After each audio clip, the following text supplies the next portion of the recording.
देखिए सीरिया की कैपिटल दमिश्क में कैसा जश्न का माहौल है, होना भी क्यों नहीं चाहिए। 54 साल बाद जो आज़ादी मिली है, और ये आज़ादी तब मिली जब वहाँ का किला मात्र 11 दिनों में ढह गया और राष्ट्रपति बशर अल असद ने देश को अलविदा कह दिया।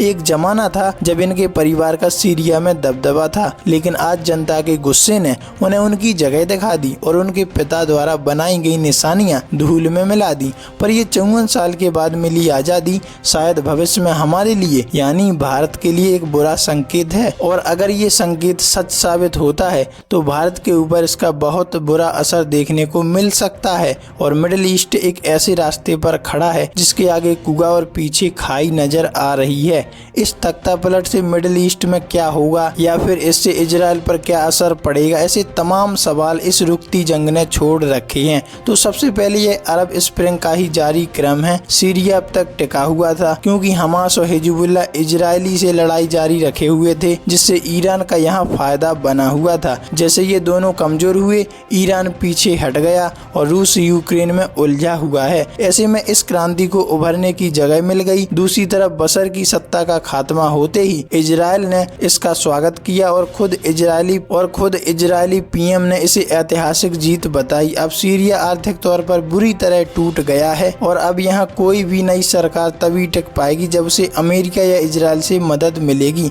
और इजराइल के लिए ये मौका साबित होगा। फिलहाल ईरान में सीधे लड़ने की क्षमता नहीं बची तो इजराइल आसपास के देशों को निशाना बनाएगा, और अगर ये नया संकट शुरू होता है तो मिडिल ईस्ट के 6 देश Bahrain, Kuwait, Oman, Qatar, Saudi Arab और यूएई में 92 लाख से ज़्यादा भारतीय रहते हैं, और ये चिंगारी फैली तो भारत को एक बड़ी चुनौती का सामना करना पड़ेगा। वैसे इस बारे में आपका क्या ख्याल है, कमेंट में जरूर बताइएगा।